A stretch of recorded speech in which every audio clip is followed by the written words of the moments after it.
جس کی کہ دعا ہم کرتے ہیں وَاجْعَلْهُ لَنَا إِمَامًا وَنُورًا وَهُدًى وَرَحْمَةً، تو اللہ تو بنائے گا ہمارا امام اس کو اسی وقت کہ ہم فیصلہ کر دیں کہ ہم اس کتاب کے پیچھے چلیں گے۔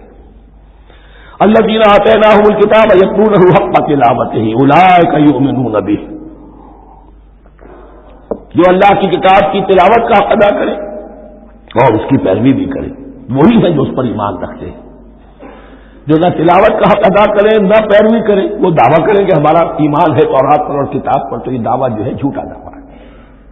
میں وہ حدیث آپ کو سنا چکا ہوں، ما آمن بالقرآن من استحل محارمہ، جس شخص نے قرآن کی کسی حرام کردہ شے کو اپنے لیے حلال کر لیا، اس کا قرآن پر کوئی ایمان نہیں۔ ومن یکفر بہ فاولئک ھم الخاسرون، اور جو اس کا کفر کرے گا تو وہی لوگ ہیں خسارے میں رہنے والے۔ اب وہ بریکٹ بند ہو رہی ہے، وہ آیت کے جو 6 رکوع کے شروع میں آئی تھی دوبارہ آ گئی جوں کی توں، یا بنی اسرائیل اذکروا نعمتی التی انعمت علیکم وانی فضلتکم علی العالمین۔ یہ ترتیب ذہن میں رکھیے۔ اور دوسری آیت بھی جوں کی توں، صرف یہ ہے کہ ترتیب تھوڑی سی بدلی ہے۔ بریکٹ یوں بناتے ہو تو اس کی چونچ ادھر ہوتی ہے تو اس کی چونچ ادھر ہوتی ہے، تو اسی طریقے سے ذہن میں رکھیے کہ دوسری آیت کی ترتیب تھوڑی سی بدل دی درمیانی، اور وہ بھی درمیان میں چونچ والا معاملہ جو ہوتا ہے۔ واتقوا یوما لا تجزی نفس عن نفس شیئا، یہ تو جو کتو وہی ہے، ڈرو اس دن سے جس دن کوئی جان کسی دوسری جان کے کام نہ آ سکے گی۔ ولا يقبل منها عدل، وہاں کیا تھا ولا يقبل منها شفاعت، یہاں کیا آیا ولا يقبل منها عدل، نہ اس سے کوئی فدیہ قبول کیا جائے گا۔ ولا تنفعها شفاعت، یہ شفاعت بعد میں لے آئے، عدل پہلے لے آئے، وہاں شفاعت پہلے ہے عدل بعد میں، بس یہ تبدیلی ہے۔ ولا هم ينصرون، اور یہ پھر جو کا توں وہی جو پہلی آیت میں تھا، جو 6 رکوع کی دوسری آیت ختم ہوئی، نہیں انہیں کوئی مدد مل سکے گی۔ یہ جو حصہ تھا جو تقریباً 10 رکوعوں پر مشتمل تھا، سورہ بقرہ کے 18 رکوع کہ جن میں روح سخن ہے سابقہ امت مسلمہ کی طرف، 4 رکوع بڑے عموم کے حامل تھے، لیکن بین السکون وہاں بھی اشارے موجود تھے، روح سخن جو تھا وہ بنی اسرائیل کی طرف۔ 10 رکوعوں میں صراحت کے ساتھ ساری گفتگو ہوئی سے ہے، الا یہ کہ ایک جگہ مسلمانوں سے خطاب کر لیا، کچھ آخر میں اہل مکہ کا تذکرہ بھی ہو گیا۔ اب اس کے بعد ذکر شروع ہو رہا ہے حضرت ابراہیم علیہ السلام کا۔ وہ بات سمجھ لیجیے کہ کیا وجہ ہے۔ دیکھیے حضرت ابراہیم کی 10 کی یہ 2 شاخیں چلی، ویسے تو 3 ہیں۔ عام طور پر لوگوں کے علم میں ہے کہ 2 بیویاں تھیں، حضرت ہاجرہ سے حضرت اسماعیل پیدا ہوئے، بڑے تھے، حضرت سارہ سے حضرت اسحاق، ان کے بیٹے یعقوب، یعقوب کے 12 بیٹے بنی اسرائیل۔ حضرت اسماعیل کو حضرت ابراہیم نے آباد کیا خانہ کعبہ کے پاس لا کر، بواد غیر ذی زرع، تو وہاں یہ جو ایک نسل چلی۔ لیکن نبوت جو ہے حضرت ابراہیم کے بعد حضرت اسماعیل کو تو ملی، اس کے بعد مسلسل یوں سمجھیے کہ تقریباً 3000 کا فصل ہے سالوں کا کہ کوئی نبوت اس شاخ میں نہیں آئی۔ نبوت کا سلسلہ چلا دوسری شاخ میں، حضرت یعقوب، حضرت اسحاق، حضرت یعقوب، حضرت یوسف، چلتے جائیے، حضرت موسیٰ اور ہارون سے شروع ہو کر حضرت عیسیٰ اور یحییٰ تک 1400 برس مسلسل۔ اگرچہ تیسری شاخ بھی تھی، بنو قطورہ کہلاتے، تیسری اہلیہ آپ کی تھی قطورہ، بنی قطورہ میں سے ان کی اولاد بڑی کثیر تھی، ان میں سے ایک مدین تھے، مدین یا مدیان، ان میں حضرت شعیب کی بعثت ہوئی تھی۔ حضرت شعیب بھی حضرت ابراہیم کی نسل میں سے ہیں لیکن بنی مدیان میں سے۔ بہرحال اب چونکہ حضور کی بعثت ہوئی بنی اسماعیل میں، ادھر بنی اسرائیل ہے، ان سے یہ خطاب ہو رہا ہے سابقہ امت مسلمہ، اور اب یہ امامت الناس منتقل ہونے والی ہے بنی اسرائیل سے بنی اسماعیل کو۔ تو اب اگر اس انتقال کے وقت نقل، اگر وہ جو کامن فیکٹر ہے اس کا تذکرہ کیا جائے تو بات آسان ہو جائے گی۔ ابراہیم ہی تو جد امجد ہے نا تمہارے، تم یعقوب کی اولاد ہو ٹھیک ہے، لیکن یعقوب کس کے بیٹے تھے؟ اسحاق کس کے بیٹے تھے؟ ابراہیم کے۔ تو یہ دوسری نسل میں تو ابراہیم ہی کی ہے۔ اس حوالے سے ان کے لیے سہل بنایا جا رہا ہے کہ بات کو سمجھو، یہ صرف یہ ہے کہ 2 پیڑھی اوپر جا کر مل گئے اور اللہ نہ کر سکا۔ اور حضرت ابراہیم نے خانہ کعبہ کی تعمیر کی، اور اسے اب مرکز بنانا ہے اہل توحید کا. لہذا یہ ساری گفتگو اب شروع ہو رہی ہے. 4 رکوع اب وہ ہیں 15ویں سے شروع ہو کر 18ویں تک جن کا اصل مضمون ہے تحویل قبلہ. وَإِذِ ابْتَلَىٰ إِبْرَاهِيمَ رَبُّهُ بِكَلِمَاتٍ فَأَتَمَّهُنَّ. اور ذرا یاد کرو جب ابراہیم کو آزمایا اس کے رب نے بہت سی باتوں میں. میرا ایک کتاب چاہے حضرت ابراہیم کی شخصیت پر، حج اور عید الاضحیٰ اور ان کی اصل روح، اور اس میں ایک تحریر ہے، ایک تقریر ہے. جو تحریر ہے وہ مجھے بہت پسند ہے کہ کیسے کیسے امتحان آئے ہیں حضرت ابراہیم علیہ السلام پر. فَأَتَمَّهُنَّ. اب یہ ایک جملے میں ایک پوری داستان ہے. اس نے ان سب کو پورا کیا، سب میں پاس ہو گیا، ہر امتحان سے کامیابی کے ساتھ ود فلائنگ کلرز ہر امتحان سے نکلے. قال انی جاعلک للناس اماما. تب ہم نے کہا اے ابراہیم اب میں تمہیں نوع انسانی کا امام بنانے والا ہوں. قال ومن ذریتی. انہوں نے کہا اور میری نسل کے بارے میں بھی یہ وعدہ ہے کہ نہیں؟ قال لا ینال عہد الظالمین. فرمایا میرا یہ عہد ظالموں سے متعلق نہیں ہوگا. مطلب کیا ہوا کہ تمہاری نسل میں سے جو صاحب ایمان ہوں گے، نیک ہوں گے، سیدھے راستے پر چلیں گے، ان سے ہمارا وعدہ ہے، لیکن نسلیت کی بنیاد پر نہیں ہے کہ جو بھی تمہاری نسل میں سے لازماً وہ اس وعدے کا مصداق بن جائے. وَإِذْ جَعَلْنَا الْبَيْتَ مَثَابَةً لِلنَّاسِ وَأَمْنًا. اور یاد کرو جب کہ ہم نے گھر کو، اپنے گھر کو، بیت اللہ کو قرار دے دیا لوگوں کے لیے زیارت کی جگہ، لوٹ کے آنے، لوٹ کر آؤ، حج کرو. مثابۃ للناس وامنا. اور اسے امن کا گھر قرار دے دیا. واتخذوا من مقام ابراہیم مصلی. اور ہم نے حکم دیا کہ مقام ابراہیم کو اپنی جائے نماز بنا لو، نماز پڑھنے کی جگہ بنا لو. آج کل تو بعض علماء نے یہ کہا ہے کہ مقام ابراہیم سے مراد کوئی خاص پتھر نہیں ہے، بلکہ اصل میں وہ تو پوری جگہ جو تھی وہ مقام ابراہیم، حضرت ابراہیم وہاں آباد ہوئے تھے. لیکن صحیح بات وہی ہے جو ہمارے سلف سے چلی آ رہی ہے، روایات پختہ ہیں اس کے بارے میں کہ جس طریقے سے حجر اسود جنت سے آیا ہے، ایسے ہی یہ بھی ایک پتھر تھا کہ جو جنت سے لایا گیا حضرت ابراہیم کے لیے جب وہ تعمیر کر رہے تھے. کوئی اور ذرائع تو ابھی تھے ہی نہیں، اس کے اوپر وہ کھڑے ہوتے تھے اور یہ پتھر ہی اونچا ہوتا جاتا تھا خود. اب جیسے جیسے تعمیر اوپر جا رہی ہے تو اس کے لیے یہ پتھر اونچا ہوتا تھا. وہ پتھر ہے جو مقام ابراہیم اب بھی محفوظ ہے. اور وہاں پر پھر طواف کر کے کعبے کا مکمل، پھر اس کے آس پاس جو ہے 2 رکعت جو ہے وہ ادا کی جاتی ہے نماز. وَعِذْنَا إِلَىٰ إِبْرَاهِيمَ وَإِسْمَاعِيلَ أَن طَهِّرَا بَيْتِيَ لِلطَّائِفِينَ وَالْعَاكِفِينَ وَالرُّكَّعِ السُّجُودِ. اور ہم نے عہد لے لیا تھا ابراہیم اور اسماعیل سے کہ تم دونوں ہمارے اس گھر کو، بیتیا میرے اس گھر کو پاک رکھو. اب یہ تطہیر بھی دونوں طرح کی ہوگی، ظاہری صفائی بھی ہو، گند نہ ہو، تاکہ ظاہر آئیں تو ان کے دلوں میں جو کدورت پیدا نہ ہو، کوفت نہ ہو، کھلی فضا ہو، صاف رکھو. اور تطہیر باطنی، وہاں توحید کا چرچا ہو، کوئی اور کفر اور شرک جو ہے وہ نہ آنے پائے. ان طہرا بیتی للطائفین والعاکفین، طواف کرنے والوں کے لیے، اعتکاف کرنے والوں کے لیے، والرکع السجود، اور رکوع اور سجود کرنے والوں کے لیے. وَإِذْ قَالَ إِبْرَاهِيمُ رَبِّ اجْعَلْ هَٰذَا بَلَدًا آمِنًا وَارْزُقْ أَهْلَهُ مِنَ الثَّمَرَاتِ مَنْ آمَنَ مِنْهُمْ بِاللَّهِ وَالْيَوْمِ الْآخِرِ.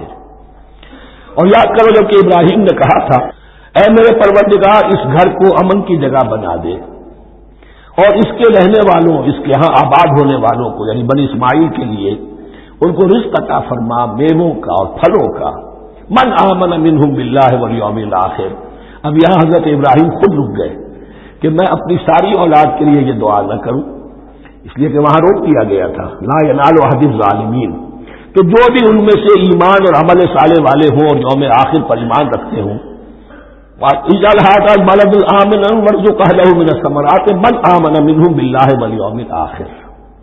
اب یہاں دیکھیے اللہ تعالیٰ نے گویا کہ ہم کہیں گے ازرہ شفقت مسکراتے ہوئے گویا کہ فرمایا کہ ابراہیم قال ومن کفر، تمہاری اولاد میں سے جو کفر کرے گا فأمتعه قلیلا، اس کو بھی میں دنیا کا ساز و سامان تو دوں گا، امامت میں شامل نہیں کر سکتا، لیکن یہ کہ دنیاوی طور پر مال و متاع جو ہے وہ ان کو بھی میں دوں گا. ومن کفر فَأُمَتِّعُهُ قَلِيلًا ثُمَّ أَضْطَرُّهُ إِلَىٰ عَذَابِ النَّارِ، ہاں پھر اسے کشا کشا لے آؤں گا جہنم کے عذاب کی طرف، وَبِئْسَ الْمَصِيرُ، اور وہ بہت ہی بری جگہ ہے لوٹنے کی۔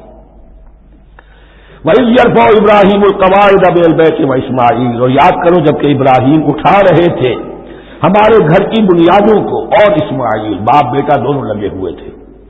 یہاں لفظ جو قواعد آیا ہے اس کو نوٹ کیجئے، قواعد قاعدے کی جمع ہے اور یہ بنیادوں کو کہا جاتا ہے، اور اس میں اشارہ ہے حضرت ابراہیم اصل معمار اور بانی نہیں ہے کعبے کے، کعبہ بنایا ہے حضرت آدم نے، ان اول بیت وضع للناس للذی بمکہ، تھا پہلا گھر۔ اب کیسے ممکن تھا حضرت آدم علیہ السلام کے زمانے سے لے کر اور حضرت ابراہیم تک کم و بیش جو ہے 4000 برس ہے، عام اندازہ جو ہے تورات کا اگر آپ لگائیں تو کوئی مسجد نہیں بنی ہوگی کیا؟ یہ پہلا گھر ہے، پہلا وہ گھر خدا کا، تو اس کی بنیادیں رہ گئی تھی، باقی وہ امتداد زمانہ سے، اور چونکہ یہ سیلاب کا راستہ تھا، سیلاب کی وجہ سے وہ سب جو ہے دیواریں بہہ گئی تھی، صرف بنیادیں تھیں، ان بنیادوں کو پھر وَإِذْ بَوَّأْنَا لِإِبْرَاهِيمَ مَكَانَ الْبَيْتِ، یہ سورہ حج میں جا کر مضمون تفصیل سے آئے گا۔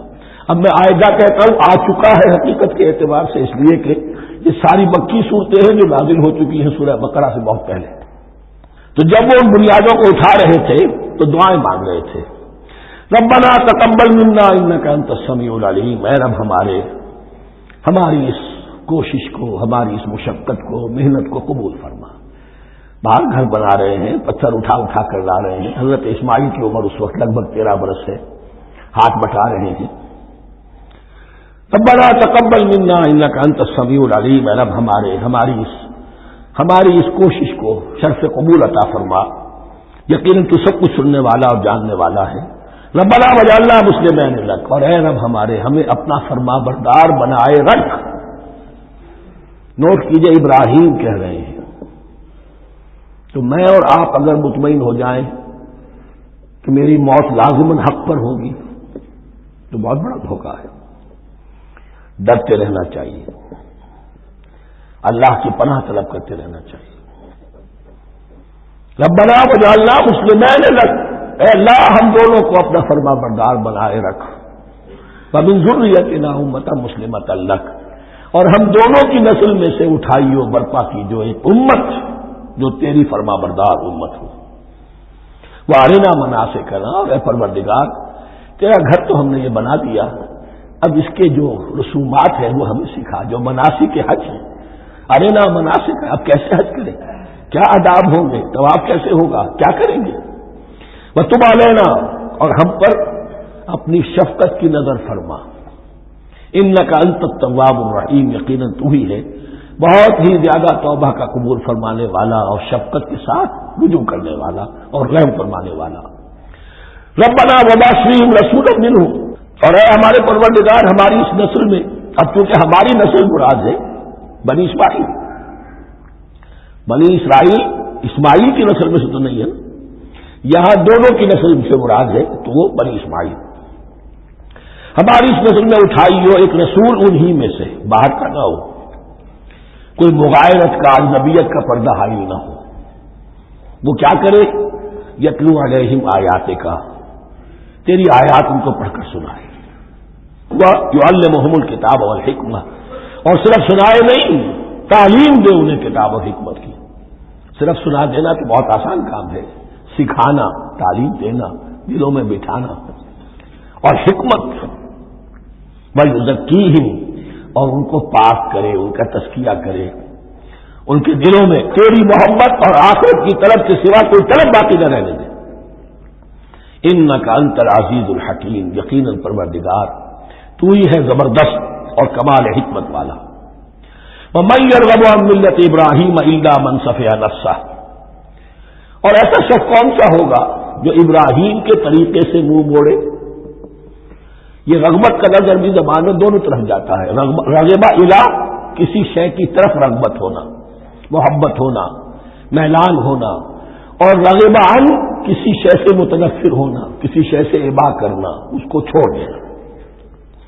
وَمَن يَرْغَبُ عَن مِّلَّةِ إِبْرَاهِيمَ إِلَّا مَن سَفِهَ نَفْسَهُ، سوائے اس کے جس نے اپنے آپ کو حماقت ہی میں مبتلا کرنے کا فیصلہ کر لیا ہو. اور کون ہوگا جو ابراہیم کے طریقے سے منہ موڑے؟ وَلَقَدِ اسْتَفَيْنَاهُ فِي الدُّنْيَا، اور ہم نے تو اسے دنیا میں بھی پسند کر لیا تھا، چن لیا تھا. وَإِنَّهُ فِي الْآخِرَةِ لَمِنَ الصَّالِحِينَ، اور یقیناً آخرت میں بھی وہ ہمارے صالح بندوں میں سے ہوں گے. اذ قال له ربه اسلم قال اسلمت لرب العالمین. جب جب کہا اس سے اس کے پروردگار نے کہ مانو میرا حکم، اس نے کہا پروردگار قبول ہے تیرا حکم، یہاں تک کہ ذبح کرو بیٹے کو. حاضر. یہ آخری امتحان تھا، آخری 100 برس کی عمر میں، 87 برس کی عمر میں دعائیں مانگ مانگ کر بیٹا لیا تھا اسماعیل. حضرت سارہ کے ہاں کوئی اولاد نہیں ہوئی تھی. اب وہ 13 برس کا تھا، بازو بن گیا تھا، اور اس وقت ذبح کرنے کا حکم ملا.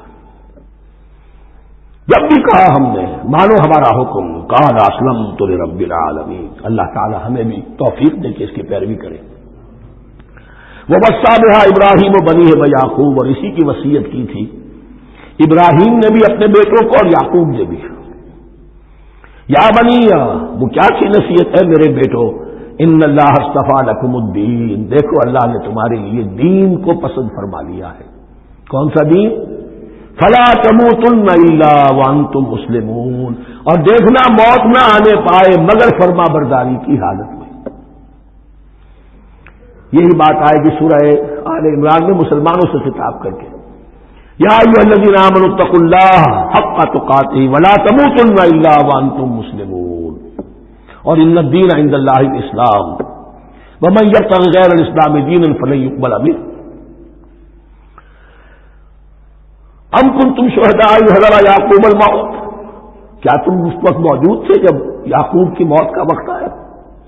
جب آدم کی یعقوب پر موت، یہ لفظی ترجمہ ہوگا. اذ حضر یعقوب الموت اذ قال لبنیہ ما تعبدون من بعدی.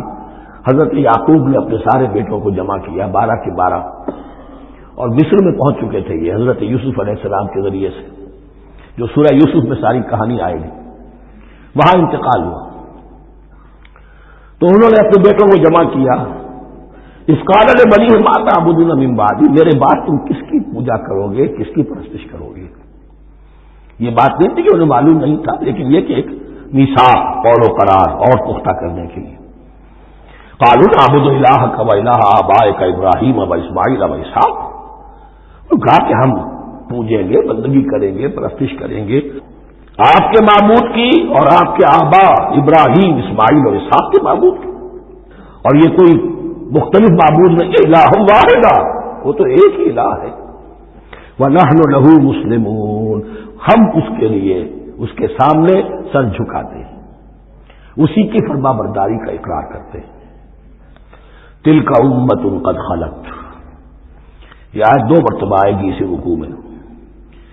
یہ ایک گروہ تھا انسانوں کا جو گزر گیا، ابراہیم، اسماعیل، اسحاق، یعقوب، ان کی اولاد. قد خلت، وہ گزر گئے. لہا ما کسبت ولکم ما کسبتم، ان کے لیے تھا جو انہوں نے کمایا، اور تمہارے لیے ہوگا جو تم کماؤ گے. یعنی یہاں تمرم سلطان بود کا کوئی مقام نہیں ہے. ہر شخص کے لیے اپنا عمل، اپنا ایمان، اپنی کمائی. ولا تسألون عما كانوا يعملون، تم سے یہ نہیں پوچھا جائے گا کہ وہ کیا کرتے تھے، تم سے پوچھا جائے گا تم کیا کر کے لائے ہو. تو راکے ہے پدرم سلطان بود، تو راکے ہے، تم کیا ہو بھائی؟ تو اپنی بات کرو، باپ تمہارا سلطان تھا ہوگا. وقالوا كونوا هودا أو نصارى تهتدوا، لیکن اس پس منظر میں اب ان کی خباثت کو نمایاں کیا جا رہا ہے کہ یہ تو تھی وصیت ابراہیم کی اور یعقوب کی، اور اس وقت کے یہود و نصارہ کا کیا رویہ ہے؟ قالوا كونوا هودا أو نصارى تهتدوا، وہی متحدہ محاذ حضور کے خلاف. یا تو یہودی، انہوں نے کہا کہ یا یہودی ہو جاؤ یا نصرانی تو ہدایت پر ہو جاؤ گے. قل بل ملت ابراہیم حنیفہ، کہہ دیجیے نہیں، بل نتبع، ہم تو نتبع یہاں پر محذوف مانیے، بل نتبع ملت ابراہیم حنیفہ، نہیں، ہم تو پیروی کریں گے ابراہیم کے طریقے کی، بالکل یکسو ہو کر۔ وما کان من المشرکین، اور وہ مشرکوں میں سے نہیں تھے۔ قولوا آمنا باللہ، اب یہاں مسلمانوں کو حکم دیا جا رہا ہے۔ دیکھو تم ان کے جو کچھ وہ کہتے ہیں اس کے جواب میں تم یہ کہو، قولوا کہو آمنا باللہ، ہم ایمان رکھتے ہیں اللہ پر، وما انزل الینا، اور جو کچھ نازل کیا گیا ہماری جانب، وما انزل الی ابراہیم و اسماعیل و اسحاق و یعقوب، اور جو کچھ نازل کیا گیا ابراہیم اور اسماعیل اور اسحاق اور یعقوب کی طرف، والاسباط، اور ان کی اولاد کی طرف، وما اوتی موسیٰ و عیسیٰ، اور جو کچھ دیا گیا موسیٰ کو اور عیسیٰ کو، وما اوتی النبیون من ربہم، اور جو کچھ دیا گیا تمام نبیوں کو ان کے رب کی طرف سے، لا نفرق بین احد منہم، ہم ان میں سے کسی کے مابین تفریق نہیں کرتے، ہم سب کو مانتے ہیں۔ دیکھیے ایک ہے تفضیل، کسی کو ایک کو زیادہ افضل سمجھنا دوسرے سے، یہ اور بات ہے، وہ تو سورہ آل عمران میں آئے گا تلک الرسل فضلنا بعضهم علی بعض۔ تفریق یہ کہ ایک کو مانے ایک کو نہ مانے، ان رسولوں میں سے ایک کا انکار سب کا انکار،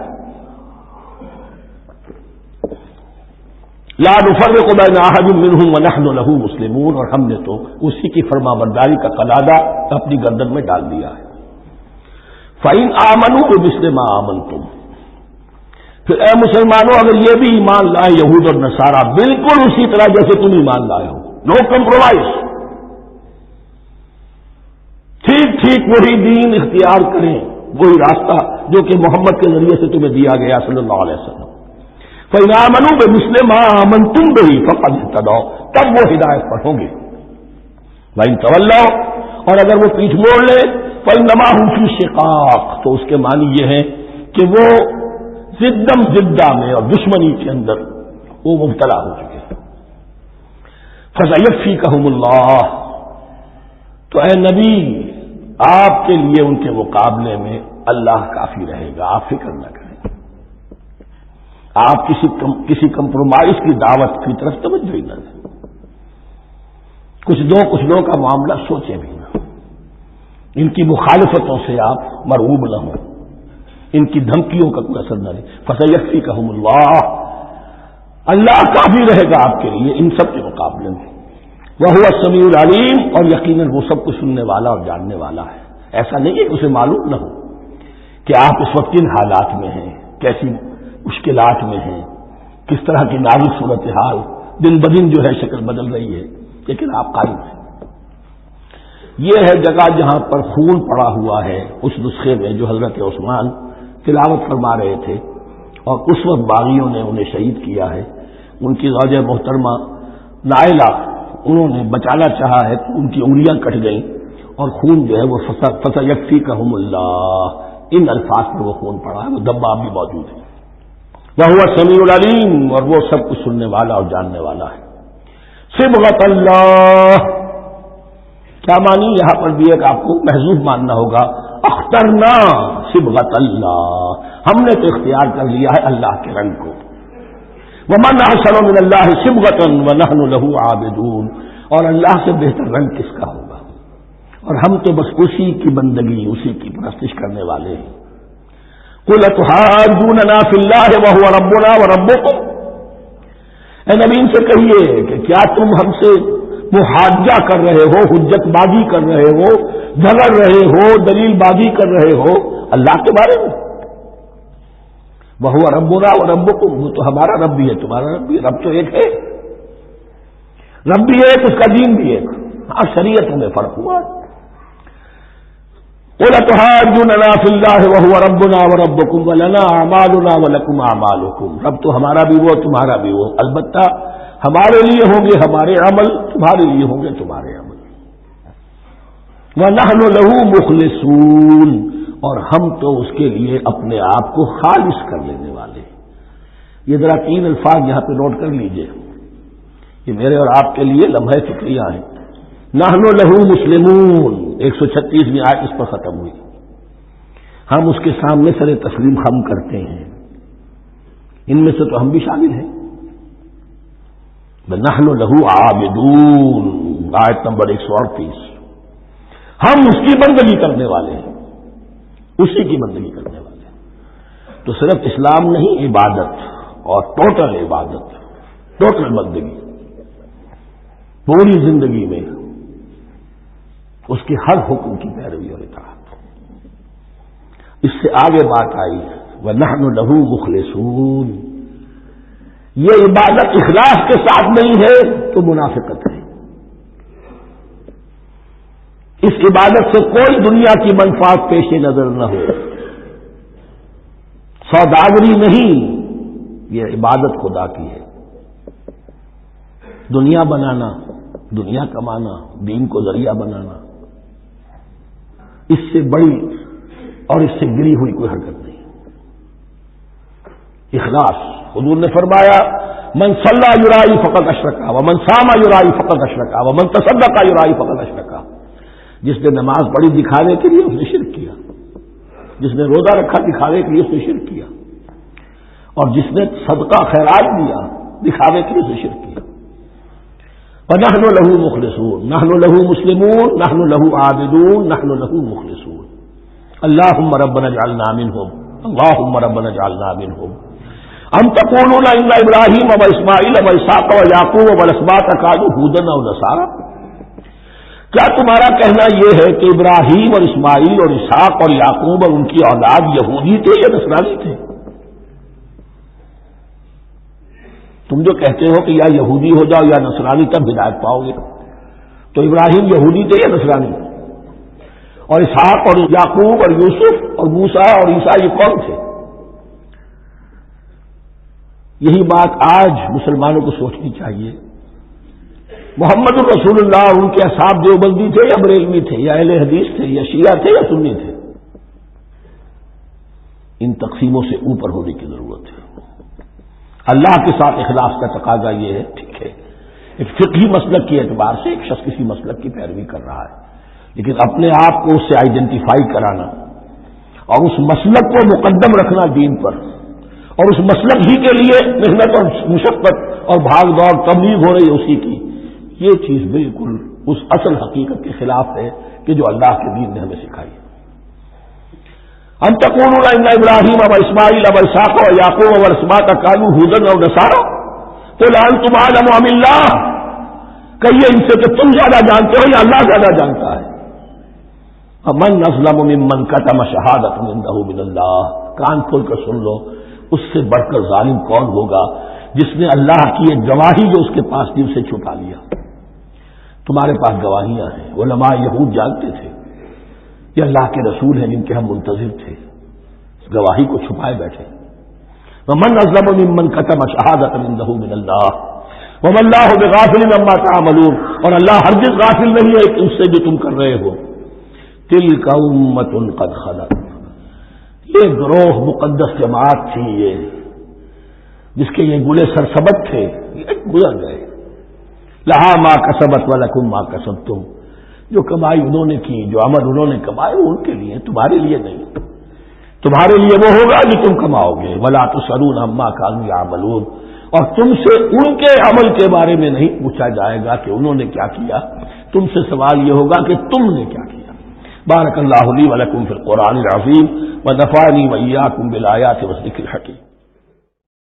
نحمدہ ونصلی علی رسولہ الکریم، اما بعد فاعوذ باللہ من الشیطان الرجیم، بسم اللہ الرحمن الرحیم۔ سيقول السفهاء من الناس ما ولاهم عن قبلتهم التي كانوا عليها قل لله المشرق والمغرب يهدي من يشاء إلى صراط مستقيم، صدق اللہ العظیم۔ اب یہ تحویل قبلہ کا مضمون براہ راست آ رہا ہے، اس کے لیے تمہیدی 2 رکوع ہم پڑھ چکے ہیں۔ حضرت ابراہیم کا تذکرہ جو معمار ہیں بیت اللہ کے، ابو الانبیاء ہیں، امام الناس ہیں، انہی کی ایک نسل بنی اسرائیل ہے، انہی کی ایک نسل بنی اسماعیل ہے۔ ان کا دین کیا تھا، اس کی بنیاد کیا تھی، انہوں نے اور خود ان کے پوتے حضرت یعقوب نے اپنی اولاد کو کس بات کی وصیت کی تھی، اب وہ اولاد مختلف پگڈنڈیوں پر چل کر کہاں کہاں پہنچ چکی ہے، یہ سارا پس منظر ہے اصل میں اس تحویل قبلہ کے لیے۔ اور تحویل قبلہ پر پورے 2 رکوع آ رہے ہیں۔ اس سے بسا اوقات یہ خیال پیدا ہوتا ہے، میرے ذہن میں بھی کبھی ہوتا تھا کہ یہ ایسی بڑی بات کیا تھی جس کے لیے قرآن مجید نے اتنے شد و مد کے ساتھ اور اس قدر تفصیل کے ساتھ بلکہ تکرار کے ساتھ بات کی۔